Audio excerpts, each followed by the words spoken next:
Welcome back to Darshan English. இப்போ இந்த கிளாஸ்ல நான் ஏற்கனவே நம்ம இதெல்லாம் படிச்சிருக்கோம். டூ வர்பு படிச்சிருக்கோம், ஹேவ் வர்பு படிச்சிருக்கோம், பி வர்பு படிச்சிருக்கோம். இனி அந்த do verb plus modal auxiliaries, have verb plus modal auxiliaries, be verb plus modal ஆக்சிலரிஸ்னு மொத்தமாக படிச்சிருக்கோம். இவ்வளோதான் வெர்பு. இந்த வெர்புகளை எல்லாத்தையும் ஸ்டேட்மெண்ட்டாக எழுதுறோம். ஒவ்வொன்றுக்கும் நம்ம ஒரு வாக்கிய அமைப்பு எழுதுறோம். அதை நெகட்டிவ் பண்ணுறோம். இனி அதை கொஸ்டின் பண்ணுறோம். டூ வெர்புக்கு மட்டும் என்ன செய்கிறோம்? அதை பேசிவ் வாய்ஸ் பண்ணுறோம். பேசிவ் வாய்ஸ் பண்ணி அதுக்கு நெகட்டிவ் பண்ணுறோம், அதையும் கொஸ்டின் பண்ணுறோம். இவ்வளோதான். இப்போ நான் ஒரு சின்ன ரிவிஷன் தரேன். அந்த ரிவிஷன் எல்லாருக்குமே நல்லா புரியும். இப்போ பாருங்க, ஐ டூ இட், நான் இதை செய்கிறேன்.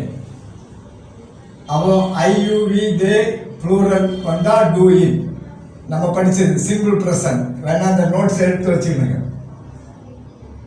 ஹீ சி சிங்குலர் வந்தா என்ன வரும்? Does, does form, does it. He, அதாவது I write a letter, he writes a letter. இனி இது அப்படியே சிம்பிள் பாஸ் ஆகுனா என்ன வரும்? எல்லா சப்ஜெக்ட்டுக்கும் ஐயூவி தே சிங்குலர் ப்ளூரல் எல்லாமே எல்லாத்துக்கும் என்ன வரும்? Did did. I wrote a letter, இல்லை ஐ பிளேட் கிரிக்கெட், அந்த மாதிரி படித்தோம் இல்லையா? இனி ஃபியூச்சர் டென்ஸ் பாருங்க. ஐக்கு வீக்கு என்ன வரும்? Shall two.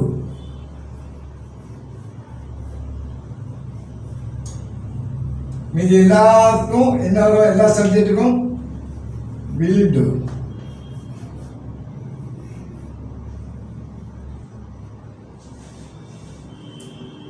சரி, இதை இப்போ இந்த கண்டினியூஸ் டென்ஸ் படித்தோம்.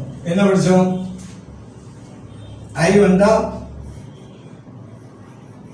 ஐ ஆம் டூயிங். அதே மாதிரி ஹீ வந்தா என்ன வரும்? ஹீ சி வந்தா he is doing.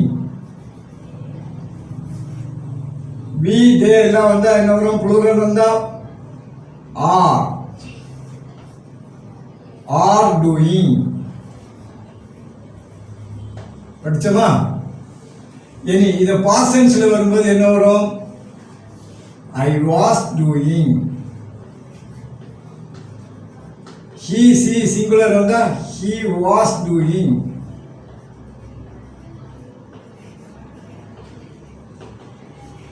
They we they plural வரும்போது என்ன வரும்? were doing. அதே மாதிரி இங்க என்ன வரும்? ஐக்கும் பிக்கும் shall be doing.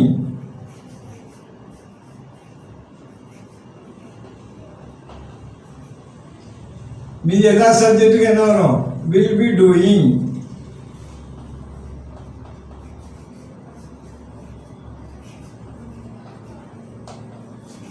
சரி, இப்போ பர்ஃபெக்ட் டென்ஸ் வாங்க. ஐ வந்து என்ன வரும்? I have done. I you we they plural வந்து have done. I have completed, I have written this, I have written a letter, I have played cricket, I have completed this work. அந்த மாதிரி இப்போ he C எல்லாம் வரும்போது என்ன வரும்? Has done. சரியா? இது பிரசன்ட் பர்ஃபெக்ட். இனி பாஸ்ட் பர்ஃபெக்ட் என்ன வரும்? எல்லா சப்ஜெக்ட்டுமே had done. I had written a letter before this. I had completed this work before you came. The train had left before. சொல்றோமா? அதே மாதிரி ஃபியூச்சர்ல என்ன வரும்? I will have done. நான் இந்த வேலையை செய்திருப்பேன். அதே மாதிரி I will have written a letter. I will have finish this work by போட்டு படிச்சோமா, by this time, by tomorrow morning 7 o'clock. அதே மாதிரி எல்லா சப்ஜெக்ட்டுக்குமே வில் ஹாவ் தான் வரும். ஐக்கும் ஈக்கும் ஷால் ஹாவ் போடலாம், வில் ஹாவும் போடலாம். அதே மாதிரி மற்ற சப்ஜெக்ட்டுக்கு என்ன வரும், தே வில் ஹாவ் டன்.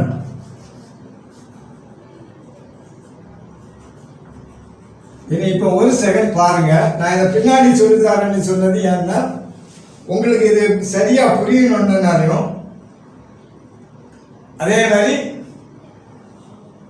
அதை தெளிவா புரியணுங்கிறதுக்காக வேண்டியதான் நான் பின்னாடி சொல்லித்தரேன். இப்போ பாருங்க, இதை படிச்சோமா, I have been doing.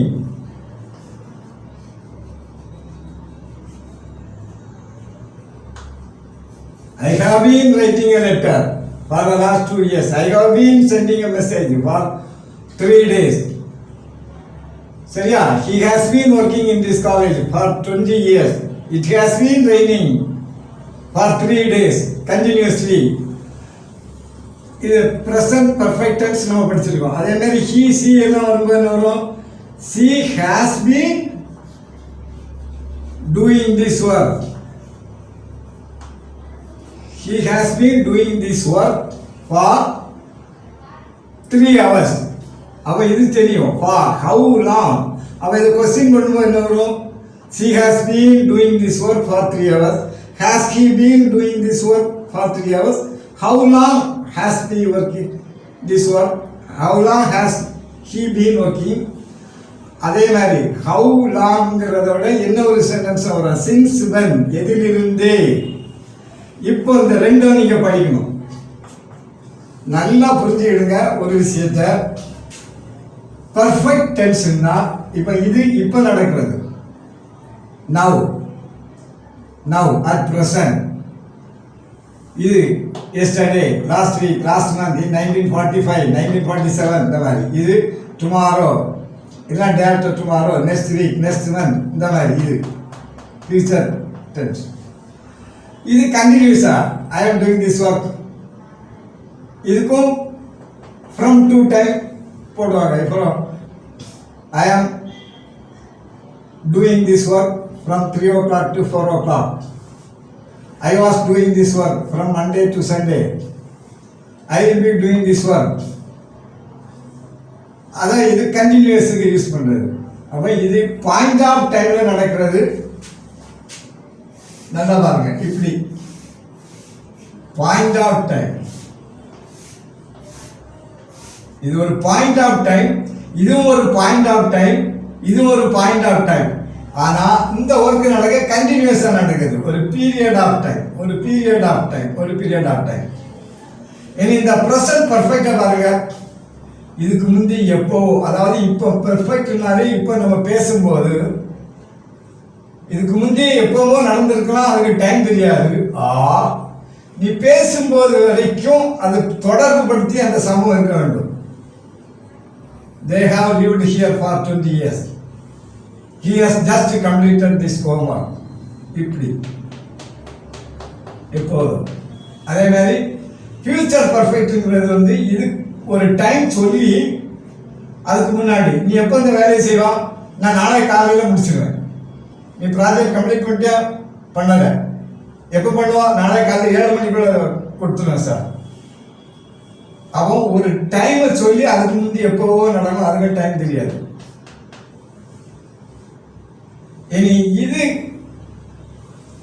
இவ்வளவு நாளா 20 வருஷமா நான் வேலை பார்க்கிறேன், கண்டினியூஸா வரும். 20 வருஷமா நான் வேலை பார்க்கிறேன். சரியா? இந்த ஒர்க்கை நான் 3 மணி நேரமா செய்துட்டு இருக்கேன். கழிந்த 3 நாளா தொடர்ச்சியா மழை பெய்து கொண்டே இருக்கிறது. இது பிரசன்ட் பர்ஃபெக்ட் கண்டினியூஸ். இனி இதை நல்லா பாருங்க, இதுவும்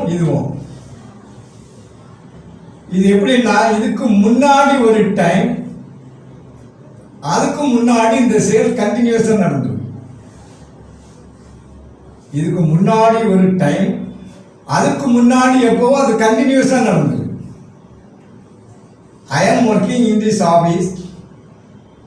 I am working as a teacher in this school for. I am working in this school. Present continuous. இந்த present perfect continuous na I have been working in this school for 20 years. இனி இதுக்கு முந்தி ஒரு சம்பவம். I had been working in this school for 20 years before my marriage. இதுதான் அப்போ இங்க என்ன வரும்? எல்லா சப்ஜெக்டுக்கும் I had been working.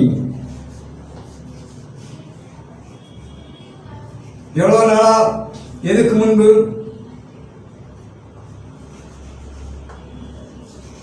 I had been working. She had been working in the school as a teacher for 20 years before her marriage. இதான் இருக்காரு. சரியா? இப்போ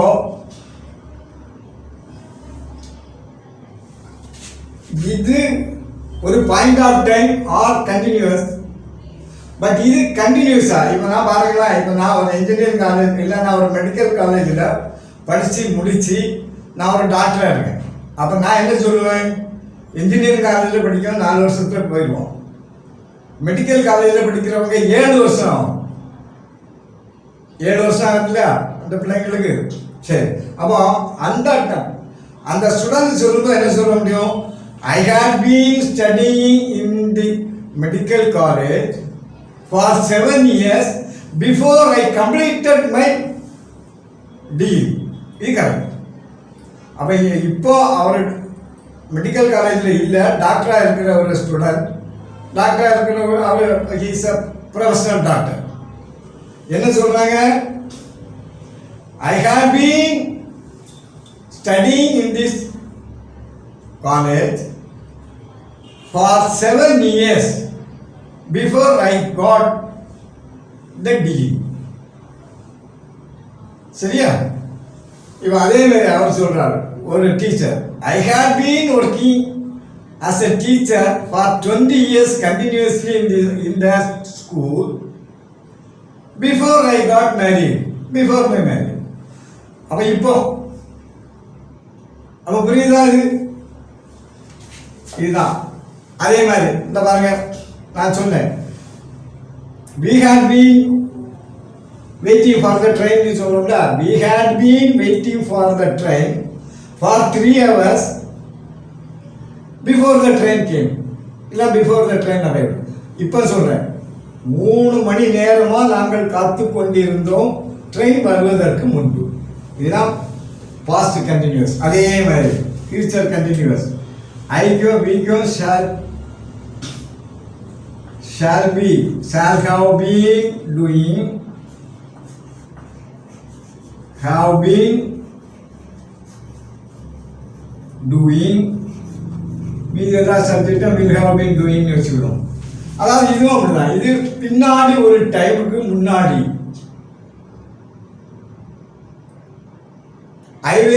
அதாவது பின்னாடி ஒரு டைம் சொல்லி அதுக்கு முன்னாடி இவன் சொல்லல. இவன் இந்த ப்ராஜெக்ட் எப்போ முடிப்பீங்கன்னு சொல்லும். எப்போ? பின்னாடி ஒரு டைம், நாளை காலையில். அப்போ I will have been completing, இல்லை I will have been doing my project work for 7 hours before, இல்லை டில் அந்த டைம், இல்லை பை தட் டைம். சரியா? இது மேக்ஸிமம் இதில் சென்டென்ஸ் வரும்போது பிஃபோர் ப்ளஸ் சிம்பிள் பாஸ்ட் இங்கே மாதிரி தான். பிஃபோர் ப்ளஸ் சிம்பிள் பாஸ்ட், இங்கே பிஃபோர் ப்ளஸ் சிம்பிள் ப்ரெசன்ட், அது நல்லா மறந்துடக்கூடாது. அதே மாதிரி தான் இங்கே before plus simple past, before plus simple present, இல்லை வென் போட்டு எழுதலாம். When simple past, when simple present. So இதுதான் இந்த டென்ஸ். இது அவ்வளோ நம்ம என்ன செய்கிறோம்னா, ஐ டூ இட்னா I do not do it அப்படியே நெகட்டிவ் பண்ணுறோம். இதுக்கு நான் 3 ரூல் சொல்லியிருக்கேன். அதே மாதிரி அது அவ்வளவும் நெகட்டிவ் கொஸ்டினும் பண்ணலாம்.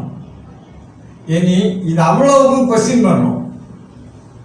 அதுக்கு அந்த கொஸ்டினுக்கு பின்னாடி இன்டராக்டிவ் ப்ரோனவுன். இப்போ வாட், சரியா, who, which, where, how, when எல்லாமே போட்டு அதை ஒவ்வொரு சென்டென்ஸுக்கும் கண்டுபிடிக்கலாம். இனி இது அவ்வளோவுமே பேசிவ் பண்ணுறோம்.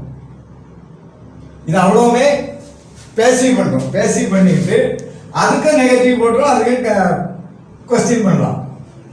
அப்போ ஒரு ஸ்டேட்மெண்ட், நெகட்டிவ், கொஸ்டின். இப்போ இதுக்கு மட்டும் பேசிவ் பண்ண முடியும், மற்ற ரெண்டுக்கும் பேசிவ் பண்ண முடியாது. இப்போ அப்படியே பாருங்க. இப்போ I am a student. I was a student. I shall be a student. இதே மாதிரி I have been படிச்சமா இருக்கும். I have been a student. இல்ல he has been.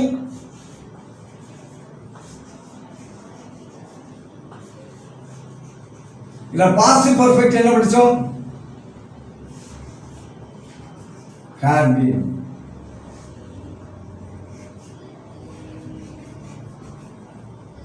இது past, இது present. I am a student now. I was a student last year. I shall be a student next year. I have been a student. I have been a teacher for 10 years. I had been a teacher for 10 years before my marriage. இப்போ இது present tense, இது past tense, இது future tense, இது perfect, present perfect, இது past perfect. இதே மாதிரி have verb பாருங்க. I have lunch. நான் இப்போ சாப்பிட்டேன். I will have lunch. இல்லை I shall have lunch.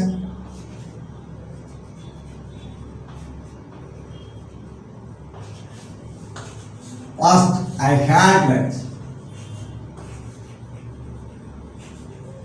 இதுல past இதுல பாருங்க, I have had lunch. நான் சாப்பிட்டுட்டேன். Present perfect. I have had.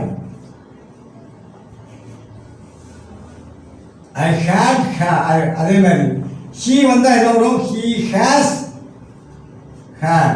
அவ சாப்பிட்டுட்டாள். இது present perfect. அப்போ now, before, இதுக்கு முந்தி past tense, இது future tense. இங்க பாருங்க past tense பாருங்க, past perfect. I had. இது very important. past perfect. I had lunch before you came. நீ வரதுக்கு முன்னாடியே நான் சாப்பிட்டேன். இது past perfect. அப்ப இப்போ புரியுதா? இப்போ இதுல ஒரு முக்கியமான விஷயம் பார்க்கணும். இந்த ஃபார்ம், இந்த கண்டினியூஸ் ஃபார்ம்ங்கிறது இங்க இருக்கா? கிடையாது.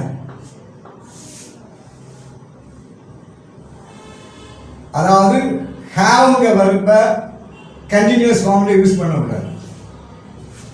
இங்க இருக்கா? I am being a student இங்க வருமா?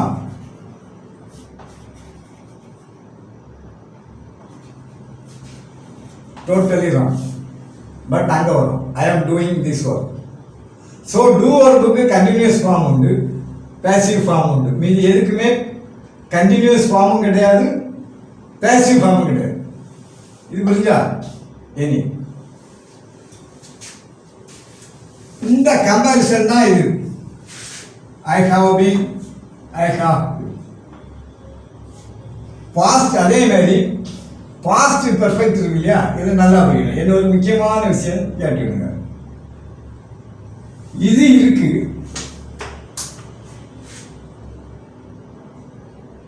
அந்த டென்ஸ்ல இங்க வருது இல்லையா? பிரசன்ட் பர்ஃபெக்ட் இருக்கு. ஹாவ் வர்புக்கு present perfect have had, has had. இங்க ஹாவ் பீன், ஹேஸ் பீன். இங்க என்னது? இது ஆக்சிலரி. இங்க ஹாவ் ஆக்சிலரியா வருது. இந்த ஹாவ் ஆக்சிலரி, இந்த ஹாவ் ஆக்சிலரி, இந்த ஹாவ் ஆக்சிலரி. இங்க past participle of the doer, past participle of the haver, had, past participle of the beer. சரியா? எனி இங்க பாருங்க, அந்த டென்ஸ் இங்க வரும் பாஸ்ட் பர்ஃபெக்ட். இது இங்க இந்த ரெண்டும் சேர்ந்து இங்க வரும். பாஸ்ட் பர்ஃபெக்ட்டுக்கு இந்த ரெண்டுமே சேர்ந்து இங்க வரும். இதுதான் கம்பேரிசன். இப்போ இதை பார்க்கும்போது உங்களுக்கு ஏதோ ஒரு பெரிய இதெல்லாம் பார்த்த மாதிரி கிடையாது. ஒரு 10 நிமிஷம் கொஞ்சம் அதை என்னதுன்னு பார்த்தீங்கன்னா தெளிவாக புரியும். அப்போ இது பீவர், இது ஹேவர், இது டூவர். இதான் எக்ஸாமினேஷன்ல கேட்டா இதைத்தான் கேட்பாங்க. ஐ டேஷ் போட்டு ஹாவ் போட்டு பிஃபோர் யூ கேம் என்ன வரும்? I had lunch before you came. இதுதான். இது ஒரு செகண்ட் படிச்சு பார்த்தீங்கன்னா ஒன்றும் கிடையாது, ரொம்ப சிம்பிள். பீவர், டூவர், ஹேவர், இந்த 3 தான் மெயின் வேர்ட். பிளஸ் இந்த மோடல் ஆக்சிலரிஸ் வரும். இப்போ maybe, can be, should be, அதெல்லாம் modal auxiliaries. But have to பிங்கிறது வந்து நான் ஒரு எக்ஸ்ட்ரா பேட்டர்ன் உங்களுக்கு கொடுத்தது. அது ஸ்போக்கன் இங்கிலீஷுக்கும் ரிட்டன்லேயே நிறைய யூசேஜ் இருக்கு. அதேமாதிரி கோயிங் டுங்கிறதும் அது என்னுடைய, அதாவது நல்லா யூஸ் பண்ணுறாங்க, நீங்களும் படித்து பாருங்க, உங்களுக்கு ஈஸியாக இருக்கும். அந்த நம்ம பேசுகிறது அப்படி ஸ்போக்கன் இங்கிலீஷ் படிக்கிறவங்களுக்கு அது கொஞ்சம் ஈஸியாக இருக்குங்கிற மெத்தடு கொடுத்தது. அதேமாரி நீட், டேட், அது அவ்வளவுமே எல்லாமே அந்த மோடல் ஆக்சிலரிஸ்ன்னு சொல்கிறத கொஞ்சம் நல்லா படிங்க. இந்த இதில் இப்போ ஐ டூ, ஹீ டஸ், அது அதில் மோடல் ஆக்சிலரிஸில் வராது. I may do, I may, he may do, they may do, எல்லாமே ஆல் சப்ஜெக்ட் மே டூ, அது இன்ஃப்ளெக்ஷன் ஆகாது. சரியா? இப்போ இதை பார்க்கும்போது உங்களுக்கு தெளிவாக இருக்கும். அப்போ சந்தேகமே வரக்கூடாது. அதாவது இது அவ்வளவுதான் வெறுப்பு, வேற வெறுப்பே கிடையாது. ஏதோ இன்னமும் ஏதோ இருக்குன்னுட்டு பயப்படுறதுக்கு தேவையில்லை. பயம் இல்லாம படிக்கணும். அப்போ இப்போ தெளிவா ஒரு நிலைமைக்கு வந்துடுவீங்க. சரியா? அடுத்த கிளாஸ்ல நம்ம என்ன இன்னொரு சப்ஜெக்டை பற்றி படிப்போம். Fever, have her, doer. தயவு செய்து ஒரு 5 நிமிஷம் கான்சென்ட்ரேட் பண்ணி பாருங்க, அது எப்படி டிஃபரன்ஸா வருது. இது வெரி இம்பார்ட்டன்ட், இது very important examination point of வியூல. இதுதான், இது வெரி இம்பார்ட்டன்ட், இது எக்ஸாமினேஷன் பாயிண்ட் ஆஃப் வியூல உங்களுக்கு இதுதான் கொஸ்டின் வரும். இனி இதுக்கு உள்ள வித்தியாசம் நான் சொல்லியிருக்கேன், ஏற்கனவே சொல்லியிருக்கேன். இதுக்கு டைம் தெரியும். டைம் தெரிஞ்ச சிம்பிள் பாஸ்ட் ஈவெண்ட் மட்டும்தான் பாஸ்ட், சிம்பிள் பாஸ்ட். மீதி எல்லாமே என்னது ப்ரெசன்ட் பர்ஃபெக்ட். அப்போ இதுக்கு டைம் தெரியும், இதுக்கு டைம் தெரியாது. What is the difference between simple past and present பர்ஃபெக்ட்னு ஒரு கேள்வி கேட்டால் என்ன தெரியணும்? இதுதான் வரும். Time is not known in this case, time is known in this case. சரியா?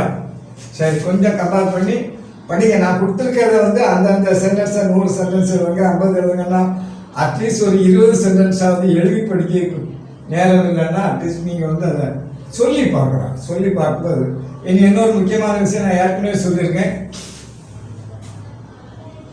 முதல்ல நான் ஏன் டூ ஒர்க்கு சொல்லி தந்தேன்னா இதான் கொஞ்சம் கஷ்டம். நெல்லிக்காய் சாப்பிட்ற மாதிரி தான், முதல்ல கசக்கும், 2வது இனிக்கும். இது கொஞ்சம் கஷ்டமாக இருக்கும். அதனால தான் முதல்ல நான் டூ ஒர்க்கு சொன்னேன், 2வது வந்து நான் ஹேவ் ஒர்க்கு சொன்னேன், 3வது இது சொன்னேன். ஆனால் சின்ன குழந்தைகளுக்கு சொல்லிக் கொடுக்கும்போதோ லேர்னர்ஸ் புதுசாக படிக்கிறவங்களோ you take first beer, then doer, then haver. இல்லைன்னா இதை எப்படியும் படிச்சுக்கலாம், இதை முதல்ல படிக்கணும். பயம் இல்லாமல் கொஞ்சம் ஈஸியாக இருக்கும். இப்போ உங்களுக்கு தெளிவான நிலையில் புரியும். சரியா? சரி, அடுத்த கிளாஸில் தேர்ன சப்ஜெக்டை பார்ப்போம்.